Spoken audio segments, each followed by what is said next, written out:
கர்த்தருக்கு சோத்திரம். இன்றைய வேத வசனம் ரோமர் 5ஆம் அதிகாரம் 8ஆம் வசனம்.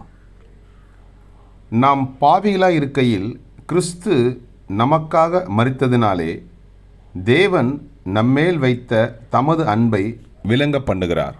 ஆமென். ரோமர் 5ஆம் அதிகாரம் 8ஆம் வசனம்.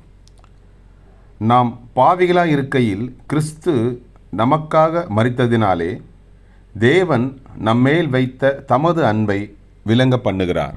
ஆமென். ரோமர் 5:8. கர்த்தர் உங்களை ஆசீர்வதிப்பாராக, உங்களோடு கூட இருப்பாராக. ஆமென்.